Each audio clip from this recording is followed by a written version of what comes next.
ఏమండి బండి స్పీడ్గా వెళ్తుంది అనుకో, కొడుకు యవన వయసులో ఉన్నాడు, కొత్త బండి నాన్న వేసుకొని స్పీడ్గా 120, 130, 140 వెళ్తున్నాడు అనుకో, వెనక నాన్న ఓ అంటాడా, పోయేటట్టున్నా నీకు అన్నసరంగా బండి కొని పెట్టా కదరా, రే భయం వేస్తుందిరా, స్లోగా తీసుకెళ్ళరా, ఆడు బతుకున్నాడు కాబట్టి నాన్న.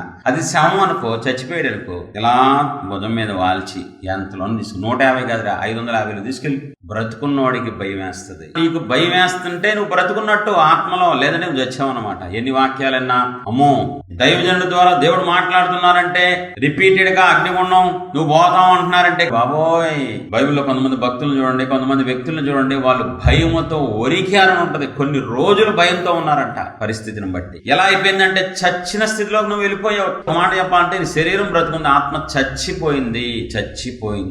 చచ్చిపోయిన వాళ్ళకి ఎంత ఆత్మీయ మన్నానిచ్చినా, ఎంత ఉజ్జీవకరమైన మాటలు చెప్పినా ఇంకా వేస్ట్, ఎందుకంటే చచ్చిపోయారు కదా.